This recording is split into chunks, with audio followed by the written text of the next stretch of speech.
Assalamualaikum warahmatullahi wabarakatuh. Waalaikumsalam warahmatullahi wabarakatuh. Apa kabar pemirsa di rumah dan juga apa kabar penonton di studio? Senang sekali saya Rita Damayanti kembali menjumpai Anda dalam program kesayangan kita, apalagi kalau bukan Forum Dialog bersama DPRD Provinsi Banten. Boleh tepuk tangan kembali? Pemirsa, ketahanan pangan merupakan upaya untuk mewujudkan penduduk berkualitas, yaitu untuk penduduk yang sehat, aktif, dan juga produktif sehingga mampu untuk hidup sejahtera. Oleh karena itu, pemenuhan pangan yang cukup baik jumlah maupun juga mutunya, aman, beragam, dan bergizi dan merata dan juga terjangkau serta tidak bertentangan dengan agama, tentunya menjadi upaya untuk mewujudkan ketahanan pangan yang merupakan tanggung jawab seluruh pihak termasuk pemerintah daerah. Dan untuk mencapai kondisi ketahanan pangan wilayah yang ideal tentu saja diperlukan strategi yang tepat. Yang salah satu upayanya adalah dengan meningkatkan produksi pertanian termasuk di Provinsi Banten. Lalu seperti apa upaya untuk meningkatkan produksi pertanian untuk mencapai ketahanan pangan tersebut? Pada pagi hari ini kita akan membahas terkait dengan tema kita pada hari ini tentang upaya peningkatan produktivitas pertanian di Banten untuk menjaga ketahanan pangan bersama sejumlah narasumber yang sudah hadir. Yang pertama ada Sekretaris Komisi 2 DPRD Banten, ini Bapak Haji Oong Syahroni. Assalamualaikum Pak Oong. Waalaikumsalam. Assalamualaikum semuanya. Waalaikumsalam warahmatullahi wabarakatuh. Sehat Bapak? Alhamdulillah. Alhamdulillah. Dan kita juga sudah mengundang pemirsa dari Dinas Pertanian Provinsi Banten. Ini langsung mengundang Kepala Dinas Pertanian Provinsi Banten. Ada Bapak Agus M. Tauhid. Assalamualaikum. Waalaikumsalam warahmatullahi wabarakatuh. Sehat Pak Kadis? Alhamdulillah, amin. Sehat. Kita waktu itu berbincangnya hanya berdua Pak Kadis. Kali ini keroyokan nih. Dan kita juga sudah bersama dengan tokoh masyarakat. Ini ada Bapak Dr. Andes Haji Babay Sujawandi. Assalamualaikum. Waalaikumsalam warahmatullahi wabarakatuh. Berjumpa kembali Pak Babay. Siap. Kita nanti bahas lebih jauh terkait dengan ketahanan pangan ya, karena memang isunya ini sudah mulai terjadi krisis pangan ya di beberapa negara yang ada di dunia. Dan kita juga sudah bersama dengan teman-teman audiens ini dari mahasiswa-mahasiswi Sekota Serang. Halo semuanya, Assalamualaikum. Sehat? Alhamdulillah, tetap semangat ya tentu saja. Baiklah, sebelum kita masuk lebih jauh tema kita tentang upaya peningkatan produktivitas pertanian di Banten untuk menjaga ketahanan pangan, saya bertanya kepada Pak Oong ini selaku Sekretaris Komisi 2, bagaimana Anda menggambarkan terlebih dahulu potensi pertanian di Banten saat ini nih Pak? Dan juga apakah betul Provinsi Banten ini sebagai daerah yang memiliki potensi pertanian yang cukup baik? Oke, terima kasih Ibu semuanya. Assalamualaikum warahmatullahi wabarakatuh. Waalaikumsalam warahmatullahi wabarakatuh. Pertama-tama saya ucapkan salam silaturahim buat semuanya. Saya alhamdulillah hari ini bisa diundang, bisa menyampaikan beberapa hal terkait gambaran umum potensi pertanian di Banten yang kebetulan saya di samping Sekretaris Komisi 2 yang membidangi pertanian, bidang ekonomi, saya juga adalah Ketua Kelompok Tani dan Nelayan atau Ketua KTNA Provinsi Banten. Jadi kalau terkait bagaimana dunia pertanian di Banten, sepertinya sedikit banyak saya agak hatam Pak Kadis. Karena memang perjalanan panjang hidup saya dari mulai sebagai anak seorang petani, hari ini juga petani, terlepas siapapun saya hari ini, saya masih petani. Jadi kalau pertanyaannya, apakah Banten punya potensi di sektor pertanian? Kita lahir dan besar di Banten itu Pak untuk bersyukur. Kita ada di sebuah negara yang luar biasa, yang orang mengibaratkan sebagai tanah surga terlempar ke bumi. Kita ada di Banten, yang ada di tengah-tengah Indonesia, potensinya luar biasa. Kalau hari ini apakah Banten punya potensi pertanian? Luar biasa potensi kita. Walaupun kita harus bagi juga zonasi wilayahnya. Ada wilayah perkotaan, ada wilayah pedesaan, ada kabupaten kota yang memang punya potensi juga untuk sektor pertanian. Betul. Kita harus akui juga bahwa 3 kabupaten kota ini adalah supplier pangan terbesar Banten, Kabupaten Serang, Kabupaten Lebak, dan Kabupaten Pandeglang. Sekali lagi bahwa potensi Banten untuk sektor pertanian masih sangat terbuka, hanya mungkin langkah-langkah konkret keberpihakan kita dari semua pemangku kebijakan dan stakeholder agar memang lebih semangat lagi, lebih fokus lagi agar potensi ini ke depan bisa digali dengan baik. Sejauh ini belum tergali dengan baik. Saya merasakan itu karena saya 3 tahun terakhir ini menjadi anggota Komisi 2, terutama adalah keberpihakan politik anggaran untuk sektor pertanian hari ini sangat lemah. Maka hari ini saya berkomitmen dengan Pak Kadis ke depan kita dongkrak sektor pertanian, jangan tergantung oleh bantuan pihak manapun termasuk APBN, tapi kita harus melangkah pasti dengan anggaran yang kita miliki agar sektor pertanian yang hari ini terbengkalai, terbiarkan, terisolasi begitu saja, tidak termanfaatkan, ke depan harus kita manfaatkan dengan baik. belum tergali dengan baik padahal memiliki potensi yang sangat luar biasa ya Pak? Iya, sangat luar biasa potensi Banten. Oke, Pak Sekretaris, saya beralih ke Pak Kadis dulu. Pak Kadis, seperti apa sih produktivitas pertanian di Provinsi Banten dari tahun ke tahunnya, terutama di tahun 2022 ini Pak? Baik, terima kasih. Assalamualaikum warahmatullahi wabarakatuh. Waalaikumsalam warahmatullahi wabarakatuh. Tadi yang disampaikan Pak Oong itu adalah salah satu bagian yang nampaknya pembangunan pertanian di Banten perlu ditingkatkan dari sisi efisiensi. Kami jujur, sejujurnya bahwa pertanian di Banten belum efisien. Apa yang dikatakan belum efisien? Cost-nya itu masih begitu tinggi. Kenapa tinggi? Di sini proses hilirisasi semua produk yang kita produksi ini belum berjenjang dengan baik, sehingga kenikmatan keuntungan belum secara nyata bisa dinikmati oleh petani Banten. Ya kami katakan contoh yang paling mudah, investasi yang besar dari negara dalam hal peningkatan produksi padi aja di Banten, negara berinvestasi dari pupuk, air, alsintan. Pas begitu panen ini disayangkan penanganan pada aspek hilirnya tidak semua bisa ditangani oleh negara. Akibatnya apa? Banyak kita harga-harga yang tidak dinikmati real di tingkat petani. Kami memberikan contoh berapa kemampuan Bulog sebagai wakil negara yang bisa mau opkup gabah juga masih sangat terbatas sekali. Juga peranan juga BUMD yang ada di Banten belum bisa berbuat banyak untuk menangani kita hasil. Nah sehingga kami dari Dinas Pertanian sesungguhnya kami tidak menangani distribusi, kami tidak menangani perdagangan, kami menangani ke aspek produksi. Tapi kami juga ujung-ujungnya bagaimanakah peningkatan pendapatan petani harus bisa meningkat. Nah yang dikatakan tidak efisien di sini juga kenyataan juga di lapangan kondisinya kita terkait dengan air irigasi. Harapan petani inginnya air tersedia sepanjang musim. Tetapi fakta di tingkat lapangan kondisi itu juga belum bisa terpenuhi oleh petani. Nah sehingga apa yang dikatakan Pak Ong, perlu terobosan untuk pembangunan pertanian kita ke depan. Apakah dari sisi budgeting anggaran ditingkatkan untuk perbaikan irigasi yang rusak dan lain sebagainya. Bahkan juga kepada aspek pembangunan jalan usaha tani. Bagaimanapun juga proses distribusi angkutan sangat menentukan sekali. Jangan sampai pas begitu panen ternyata ongkos angkut ternyata lebih mahal sehingga hasil keuntungan yang nyata di tingkat petani tadi diterima dengan baik. Itu salah satu segelintir permasalahan pertanian di Banten. Saya juga ingin kita ke depan harapannya bagaimana pertanian di Banten bisa efisien. Efisien di sini tentunya dukungan infrastruktur, dan sarana pertanian yang sangat mumpuni seperti itu.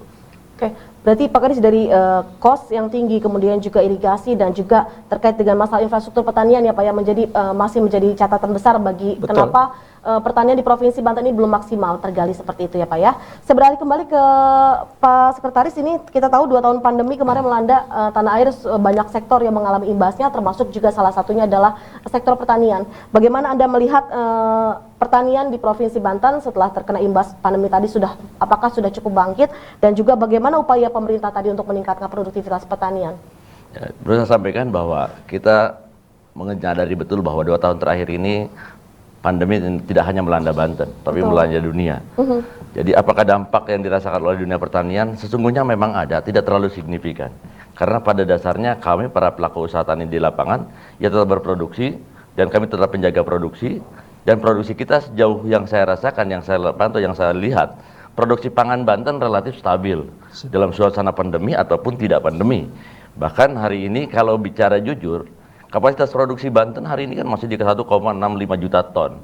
Dengan total penduduk kita 12 juta ton, relatif bahwa kapasitas produksi kita secara umum aman untuk konsumsi warga Banten. Tapi kita tidak harus egois juga kan, tetangga kita termasuk Jakarta juga tidak punya produksi. Maka sebagian produksi pangan kita juga kita suplai ke beberapa daerah. Jadi alhamdulillah saya melihat beberapa kebijakan skala nasional juga relatif luar biasa beberapa tahun terakhir ini.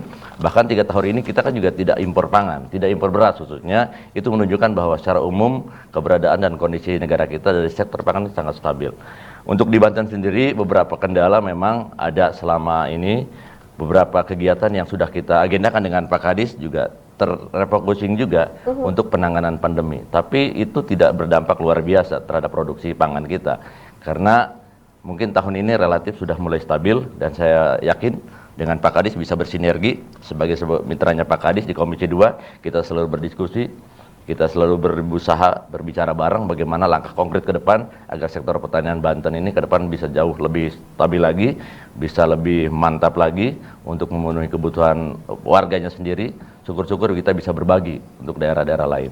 Jadi beberapa kendala memang tetap ada, tadi terkait keberpihakan anggaran, politik anggaran, terkait beberapa permasalahan yang hari ini sangat klise tadi Pak Kadi sampaikan, bagaimana irigasi kita, sebagian yang dibangun oleh zaman Belanda yang hari ini kita tidak bisa berbuat untuk memperbaikinya, keberadaan Al-Sintan kita juga, masih banyak daerah yang hamparannya begitu luas, kita punya keterbatasan combine harvester untuk panen padi yang hari ini masih beberapa daerah masih manual, itu kendala-kendala.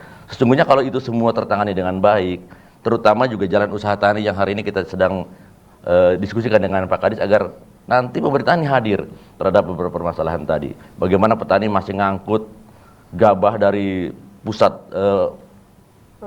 produksi ke tempat yang bisa dibawa, diangkut, itu membutuhkan biaya yang sangat tinggi. Tentunya harapan kami ke depan untuk beberapa permasalahan ini kita pemerintah daerah wajib hadir untuk satu, perbaikan sarana irigasinya, yang kedua sarana jalan usaha taninya. Ketika semua ini bisa tertangani termasuk alat mesin pertaniannya, hal-hal yang selama ini menjadi kendala di dunia pertanian ke depan bisa teratasi, dan saya pastikan bahwa pangan di Banten ke depan bisa lebih baik lagi.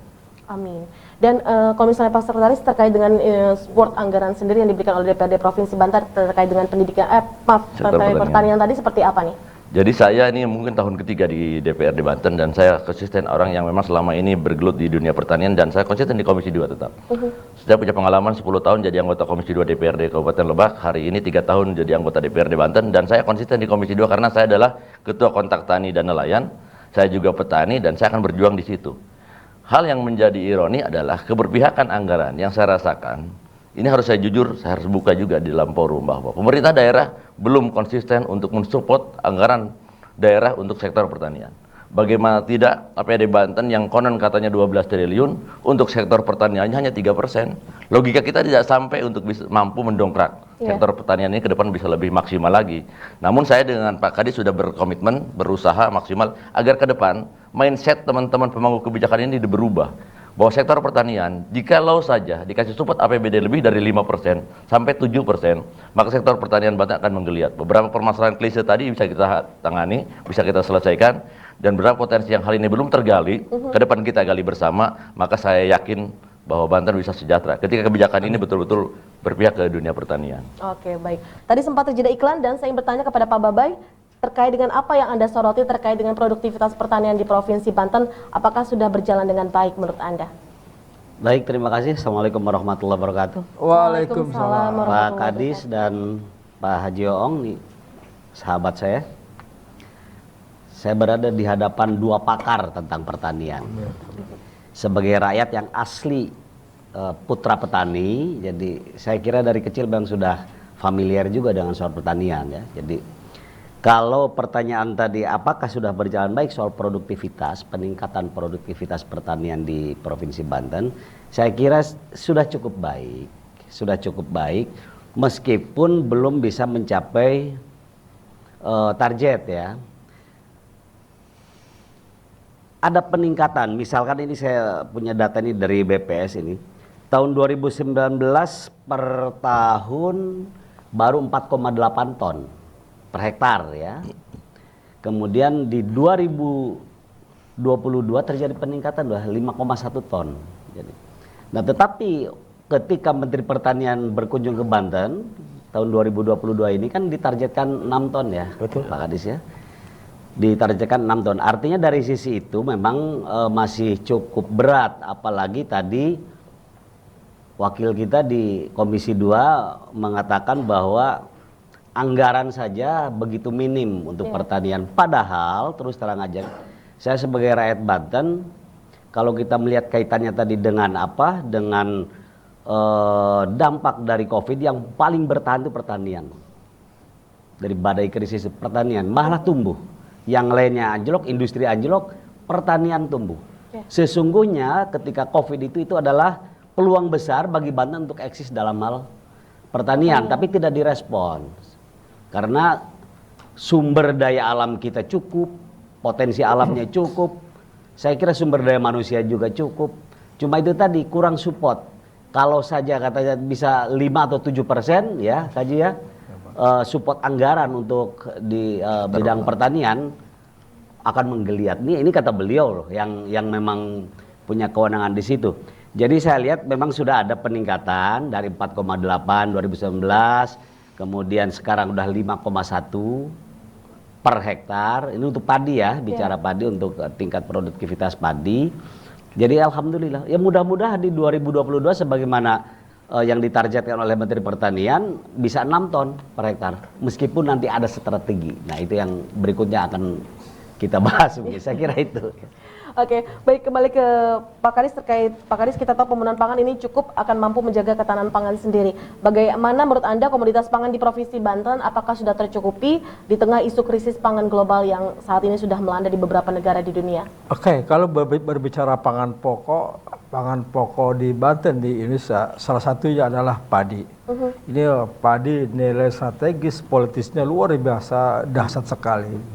Dan bersyukur Banten dalam 4 tahun terakhir ini padi bukan penyebab inflasi tertinggi di Banten.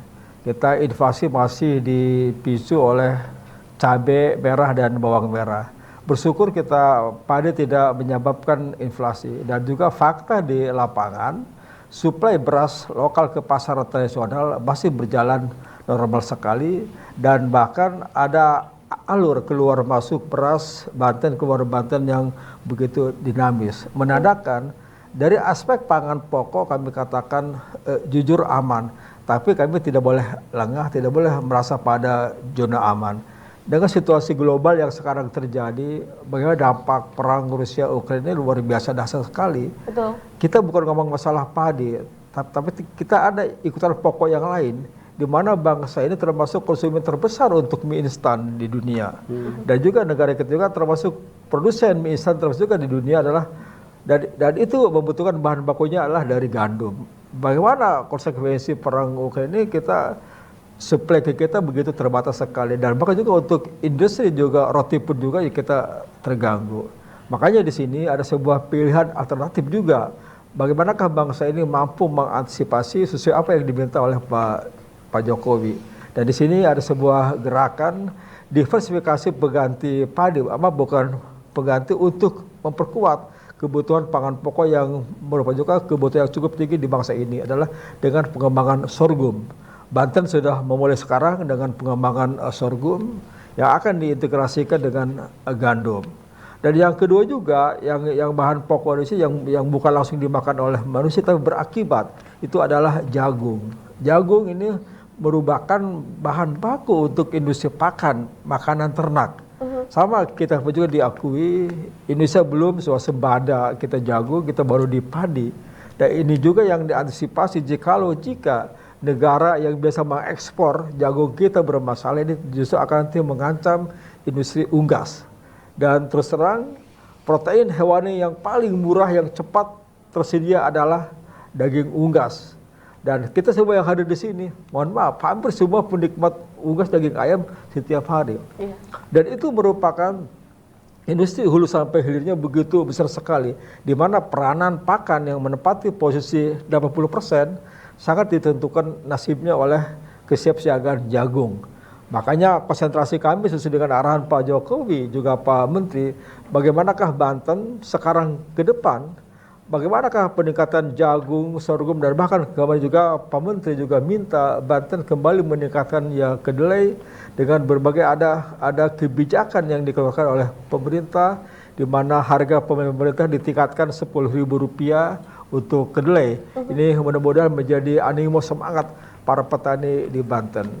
Para pemirsa Banten TV, saya katakan ujung-ujungnya motivasi petani adalah secara pragmatisnya harga. Kalau harga menarik, pasarnya ada, ini akan merupakan sebuah motivasi yang luar biasa sekali. Jadi kalau secara konsep kita pangan pokok, saya selaku staf gubernur, insya Allah saya pasang badan pangan di Banten cukup untuk kita padi, tapi tidak membuat kami merasa aman. Bagaimanakah langkah-langkah antisipasi, kami juga berkoordinasi dengan Forkompinda, juga kami lapor ke Pak PJGUP, membangun Banten, kita membangun kampung inklusif ketahanan pangan, dan lain sebagainya. Ini terus kami kembangkan, bagaimana kami kerjasama dengan TNI juga untuk pengembangan pangan-pangan pokok, apa yang kemarin kami lakukan dengan Panglima, dengan Pangdam Siliwangi, juga dengan Pak Dandrem, penanaman jagung juga di Ciuyah di kawasan TNI. Nah kami sekarang juga konsentrasi pemanfaatan lahan-lahan milik TNI, baik TNI AD, TNI AL, terhadap konsentrasi di jagung dengan sorghum. Mudah-mudahan itu salah satu bentuk nyata dengan pergerakan negara melalui aparat kepada ketahanan pangan. Kami yakin ini akan menjadi spirit kepada petani yang di belakangnya. Oke. Disinilah negara hadir memberikan warna baru, sebuah kepastian kepada petani Banten dan sebuah keoptimisan pangan di Banten insya Allah cukup tersedia untuk bangsa ini. Terima kasih. Oke, terima kasih Pak Kadis. Kembali lagi ke Pak Ong, tadi sudah diungkapkan banyak sekali oleh Pak Kadis terkait dengan keamanan dari produksi padi ya, dan juga tadi ada swasembada pangan terkait dengan jagung, sorghum dan lain sebagainya. Apa masukan DPD Banten nih Pak agar adanya gerakan bersama dalam memaksimalkan potensi yang dimiliki untuk menciptakan ketahanan pangan tadi? Jadi sebagaimana tadi Pak Kadis sampaikan bahwa Banten ini punya potensi yang luar biasa. Luas lahan kita juga luar biasa. Penduduk kita juga tidak terlalu banyak. Ada beberapa wilayah yang memang potensinya luar biasa. Kalau Lebak dengan Pandeglang saja digabung, udah 57% luas wilayah Banten ada di dua wilayah itu. Kalau dua daerah ini dioptimalkan, ini bisa mensuplai semua kebutuhan yang ada di beberapa kabupaten kota yang tidak punya kapasitas produksi untuk pangan. Nah, oleh sebab itu, apa yang disampaikan Pak Kadis ini menjadi penting, bahwa potensi padi kita, potensi pangan kita hari ini sudah mulai tergali secara optimal, karena ditunjukkan dengan hasil produksi kita yang sudah cukup mumpuni. Tapi kita tidak harus terlena juga, masih banyak potensi-potensi lain yang harus kita kembangkan. Betul. Kita dengan Pak Kadis sudah mulai berdiskusi bagaimana potensi sorghum kita yang ada di Banten. Beberapa lahan yang hari ini termarginalkan, tidak terurus, milik-milik pemerintah, milik-milik instansi, milik-milik yang perusahaan-perusahaan besar. Ini kalau saja ke depan bisa dioptimalkan, baik untuk pengembangan jagung, pengembangan sorghum, saya rasa Banten ke depan bisa menjadi salah satu daerah yang bisa dibanggakan dari sektor pangan. Karena apa? Dukungan dari semua pihak hari ini baik swasta maupun pemerintah sudah mulai ada dengan segala potensi yang ada, dan saya tentunya sebagai salah satu pemangku kebijakan di Banten, tentunya di Komisi 2 yang punya hak anggaran juga, supporting anggaran ini menjadi penting. Sektor mana nanti yang memang dianggap kurang, pemerintah daerah akan hadir di situ. Kita tidak harus mengandalkan pihak lain yang berkiprah di Banten untuk menentukan sektor pangan, sementara kita sendiri menjadi penonton. Betul. Oleh sebab itu saya pastikan bahwa 2-3 tahun ke depan dengan sinergi yang baik antara Komisi 2 dengan Dinas Pertanian dengan pemerintah daerah, beberapa lahan yang hari ini tidak termanfaatkan dengan baik kita akan manfaatkan. Beberapa kendala yang hari ini kita miliki terkait kekurangannya alsintan dan segala macam, ke depan segera kita selesaikan. Jaminan pasar di Banten jangan takut.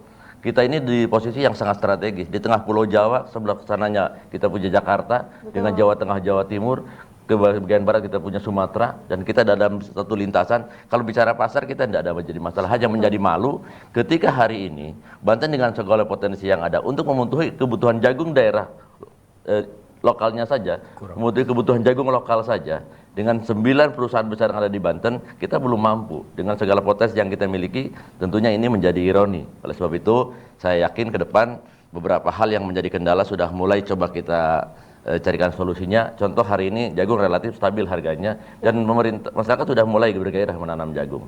Hari ini kedelai juga sudah mulai kita coba kembangkan, walaupun hari ini saya masih belum yakin juga, belum pede ketika pengembangan kedelai di Banten. Satu hal yang menjadi kendala adalah orang Banten tidak punya tradisi untuk menanam kedelai. Yang kedua, menanam kedelai belum menjanjikan secara ekonomi. Maka wajar masyarakat petani nggak usah dipaksa-paksa lah petani. Kalau udah untung petani pasti dengan sendirinya dia punya niatan untuk menanam padi, menanam jagung, menanam kedelai, menanam sorghum. Jaminan pasar ini menjadi penting. Sementara kemarin Pak Menteri sudah menjanjikan bahwa ketika harga kedelai itu dipatok standar harganya di 10.000, mungkin gairah petani untuk menanam kedelai ke depan bisa lebih baik lagi.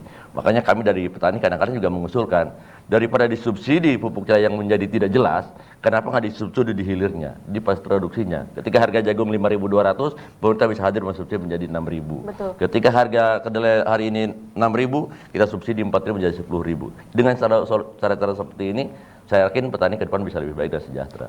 Dan income yang baik juga tadi menjadi daya tarik juga bagi para petani ya Pak ya? Petani tidak usah dipaksa-paksa menanam, digiring-giring untuk menanam suatu produk. Ketika dia menguntungkan, petani dengan sendirinya. Karena itu sudah menjadi dunianya, menjadi habitatnya dia untuk selalu berbuat, selalu bertani.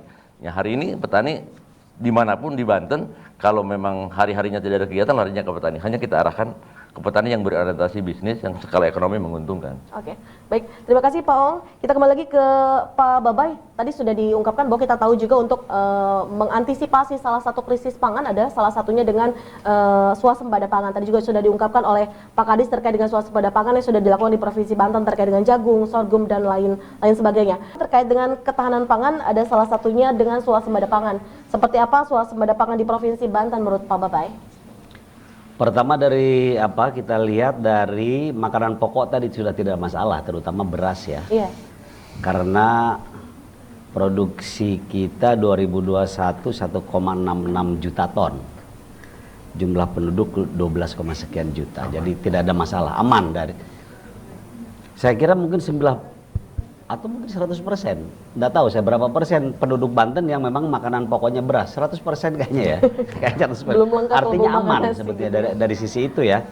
Nah, kemudian memang untuk melakukan swasembada pangan ini mesti terus dipacu soal intensifikasi ya. Karena kalau ekstensifikasi, lahan kita justru banyak yang beralih fungsi.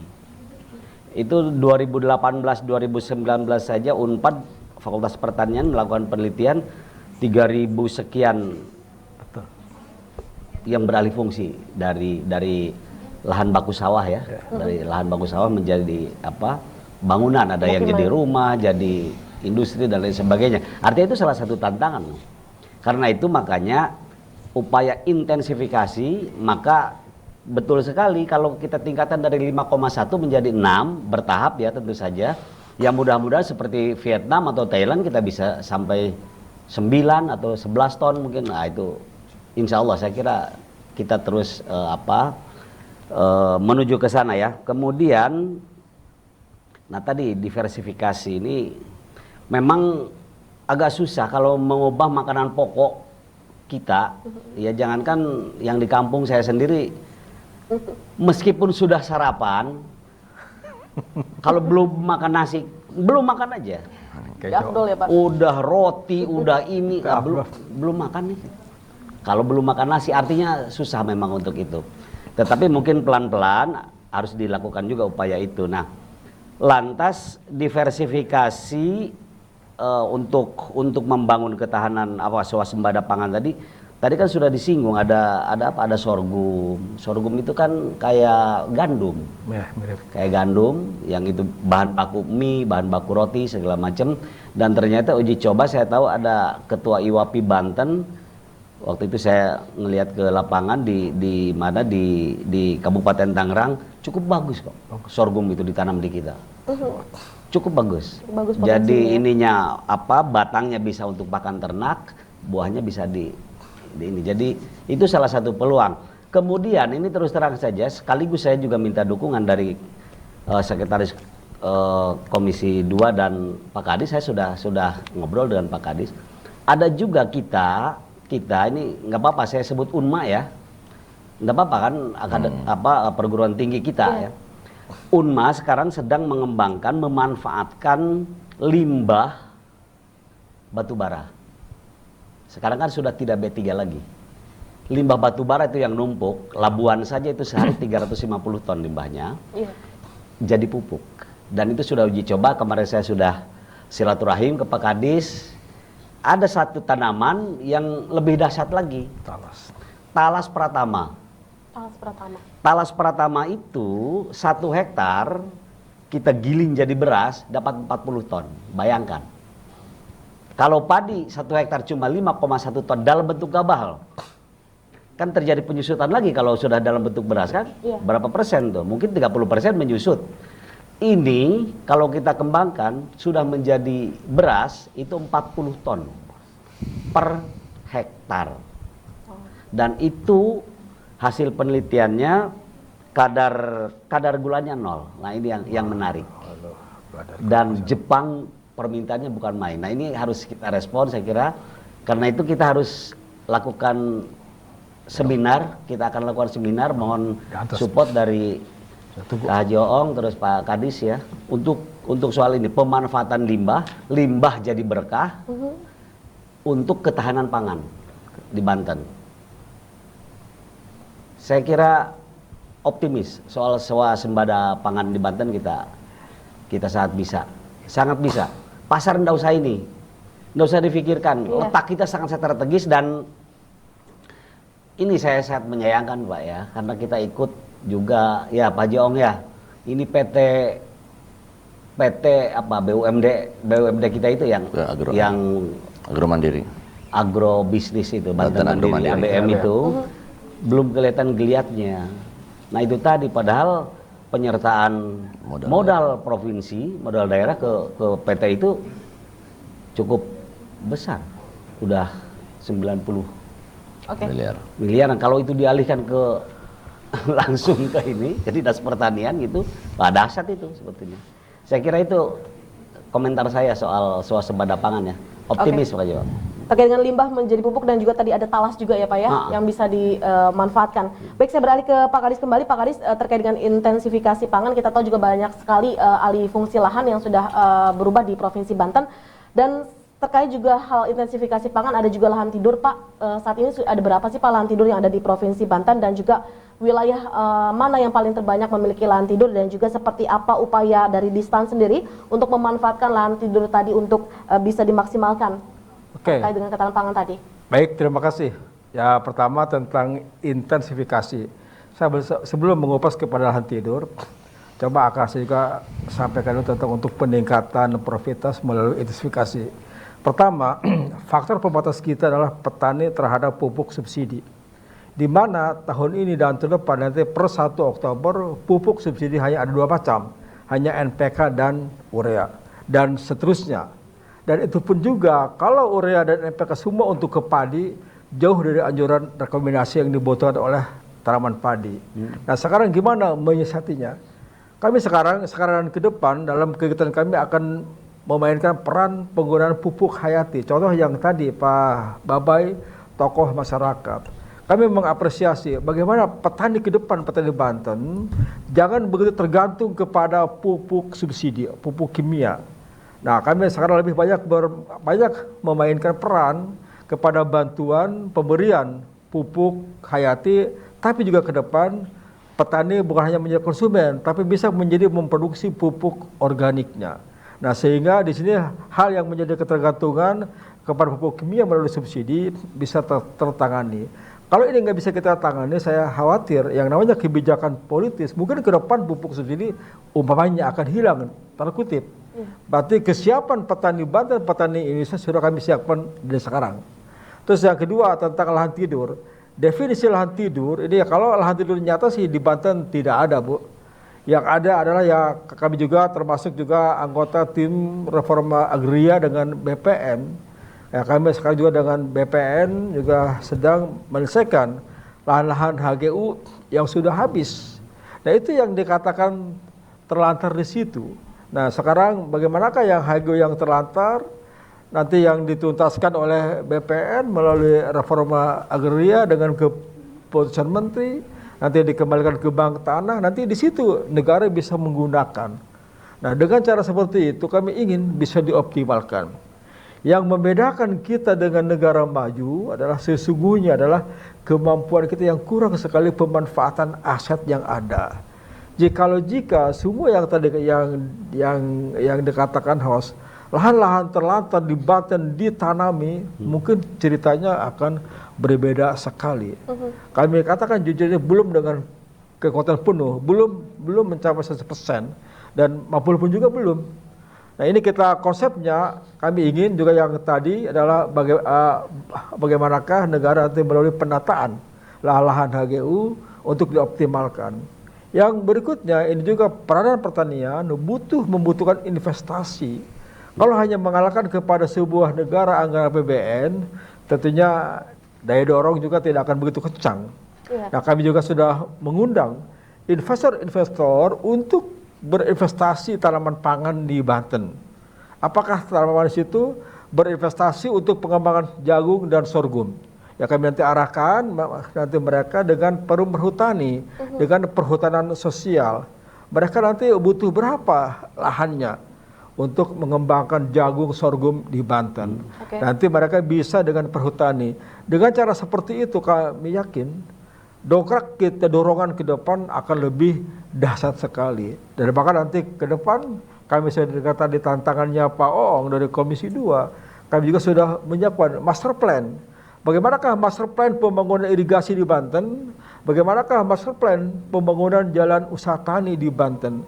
Dengan dibangunnya master plan untuk irigasi tersier dengan JUT akan lebih memantapkan. Kami hitung cukup berapa tahunkah untuk penataan irigasi tersier yang rusak di Banten? Cukup berapa tahunkah untuk pembangunan JUT di Banten dan membutuhkan berapakah biayanya? Nah, dengan cara seperti itu kami tentunya ada sebuah kepastian. Nah, sekarang sudah kami rintis gimana rintisan kami di sini untuk pendekatan kelembagaan hukumnya.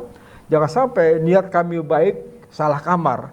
Itu akan berbahaya sekali. Dan kami yakin dengan sinergis kolaborasi juga dengan kita swasta, akademisi akan semakin mengutuhkan. Contoh tadi Pak Babai, bagaimanakah peran perguruan tinggi akademisi UNMA? Ini luar biasa. UNMA dekat dengan Labuan. Dan kami bangga dengan UNMA. Ternyata UNMA peka. Oh, di situ ada PLTU. Limbah batu bara ini luar biasa. Luar biasa ya Pak. Kami Sudah sangat bisa dilakukan seperti betul. itu Pak Kadis. Baik Pak Kadis, saya tahan sebentar dan kita berikan kesempatan dulu mungkin kepada teman-teman untuk berikan kesempatan kepada audiens untuk bertanya kepada narasumber. Silakan dari sebelah kanan, boleh? Di sini saya izin bertanya Ibu. Dari sejumlah faktor yang mempengaruhi pola konsumsi pangan penduduk perkotaan, antara lain yaitu pendapatan penduduk yang relatif tinggi, perubahan nilai dan norma sosial serta keragaman budaya sehingga terkadang cenderung mengkonsumsi pangan bergaya barat. Di sini saya mohon dijelaskan bagaimana menurut Bapak dan Ibu. Baik, terima kasih. Wassalamualaikum warahmatullahi wabarakatuh. Waalaikumsalam warahmatullahi wabarakatuh. Baik, pertanyaan selanjutnya silakan. Assalamualaikum warahmatullahi wabarakatuh. Waalaikumsalam warahmatullahi wabarakatuh. Perkenalkan, nama saya Viola, saya dari mahasiswa. Ibu, Pak, izin bertanya. Salah satu langkah antisipatif untuk menjaga produksi padi pada musim kemarau yakni selain mendorong penggunaan bibit padi yang cocok untuk lahan kering, bagaimana menyesuaikan itu di wilayah Provinsi Banten? Baik, satu penanya lagi. Silakan Mbak. Assalamualaikum warahmatullahi wabarakatuh. Waalaikumsalam warahmatullahi wabarakatuh. Perkenalkan, saya Dinda, izin bertanya terkait pompanisasi dan pipanisasi yang ada di sejumlah daerah yang rawan kekeringan pun juga kan harus dimasifkan. Lalu apakah hal tersebut sudah dilakukan dengan baik? Terima kasih. Baik, boleh tepuk tangan untuk ketiga penanya kita. Pertanyaan pertama terkait dengan sejumlah faktor mempengaruhi pola konsumsi pangan penduduk perkotaan, antara lain yaitu pendapatan penduduk yang relatif tinggi, perubahan nilai dan juga norma sosial serta keragaman budaya sehingga terkadang cenderung mengkonsumsi pangan bergaya barat. Seperti apa pandangan Anda? Silakan Pak Babai. Terima kasih. Bukan hanya pangan, jadi mentalitas masyarakat kita itu mudah meniru fashion termasuk pangan. Pokoknya kalau ada yang datang dari luar, gaya-gayaan ya itu yang lebih menarik. Itu memang saya kira kebiasaan yang kurang bagus ya. Yang kurang bagus sehingga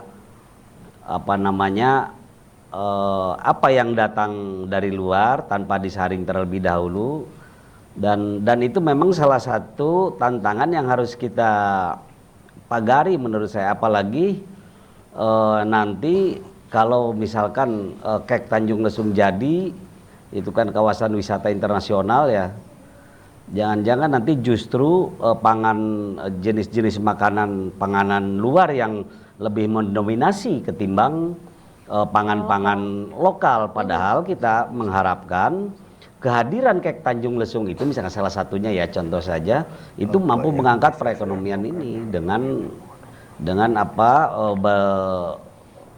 kearifan lokalnya baik budaya maupun tadi panganan tadi. Nah, itulah saya kira kewajiban dalam hal ini pemerintah daerah terutama ya Kabupaten Pandeglang misalkan ya. Sudah siapkah mereka menerima kelak, ini kan tol sekarang udah mulai nih, dari Cileles ke Panimbang ini sudah mulai. Nah, apakah kehadiran wisatawan dari luar itu membawa dampak positif yang kita bisa manfaatkan ataukah membawa dampak negatif?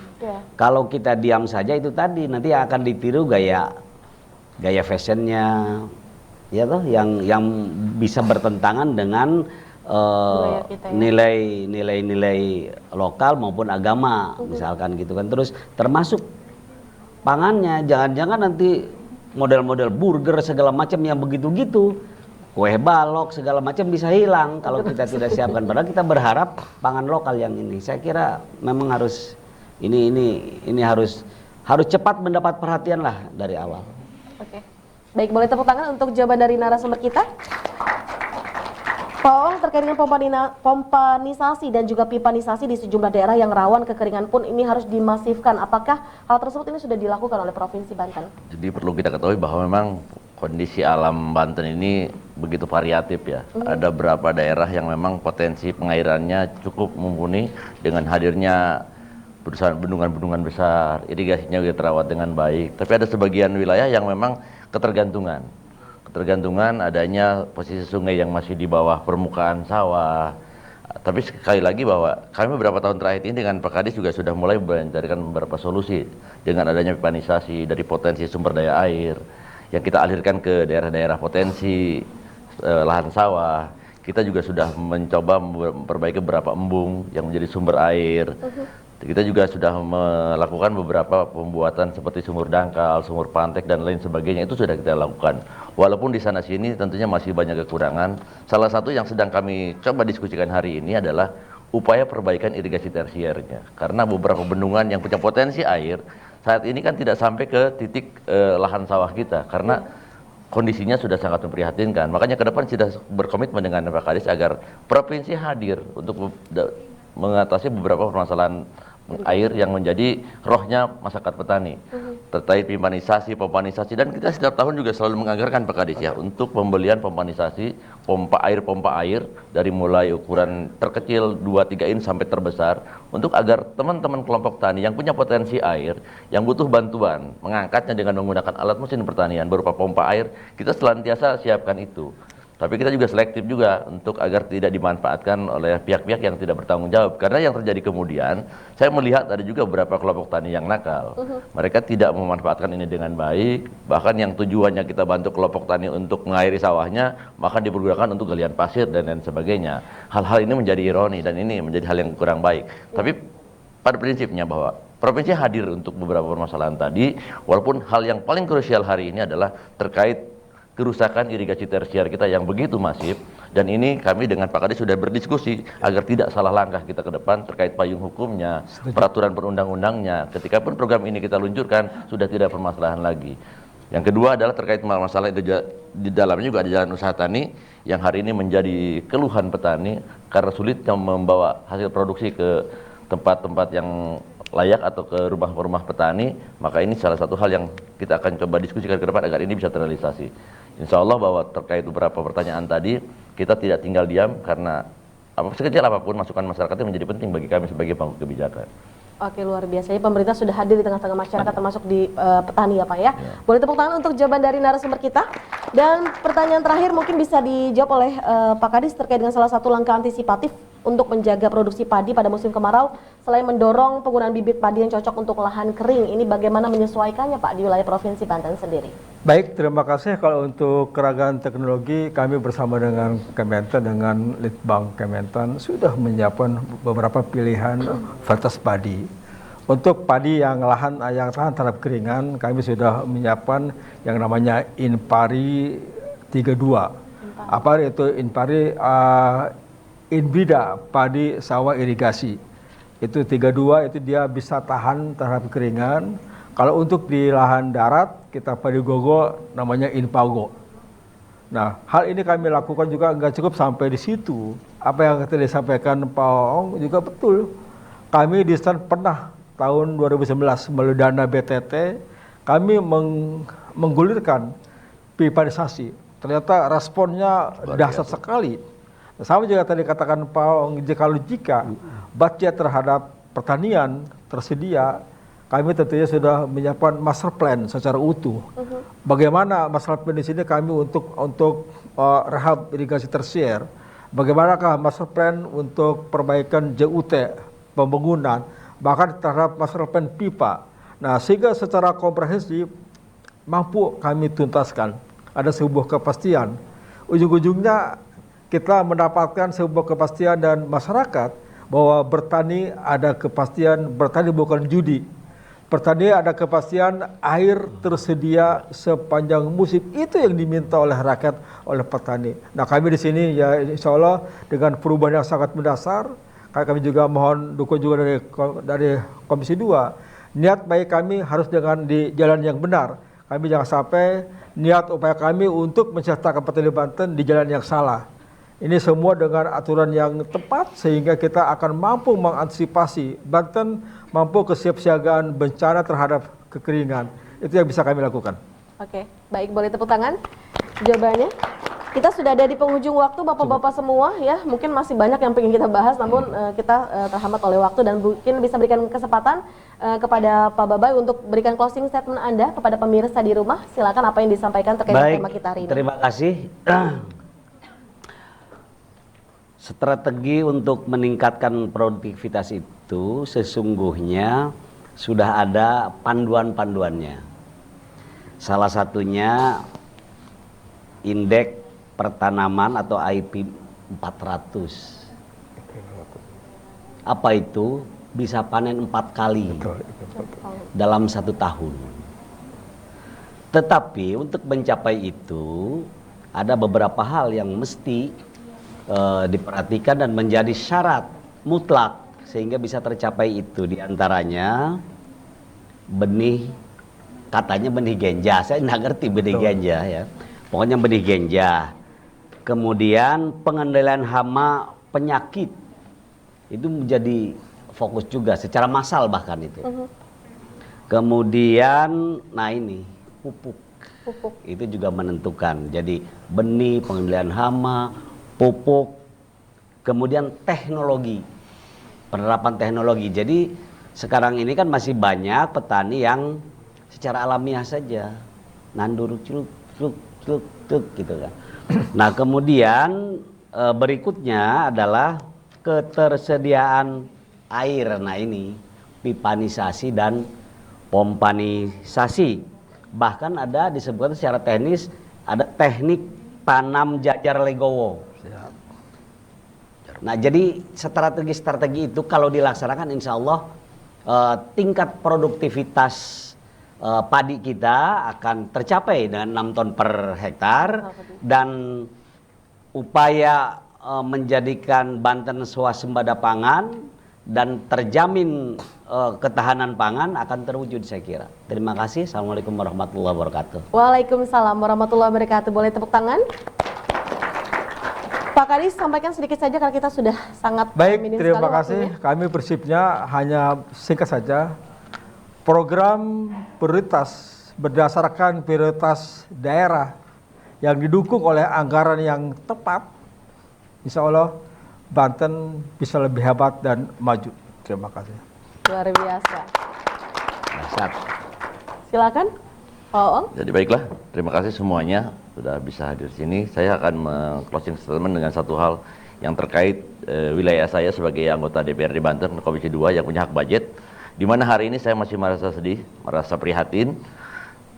Keberpihakan anggaran untuk sektor pertanian hari ini masih sangat prihatin, di mana tadi saya katakan masih di bawah 3%. Sementara Banten adalah mensuplai kebutuhan pangan nasional nomor 9.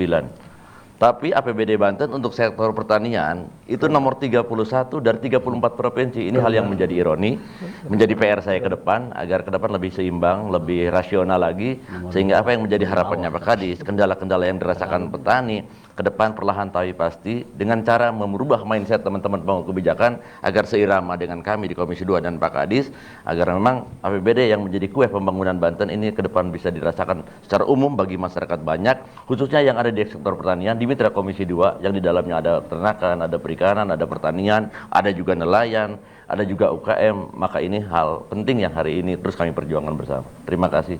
Assalamualaikum warahmatullahi wabarakatuh. Waalaikumsalam warahmatullahi wabarakatuh. Terima kasih banyak atas waktunya.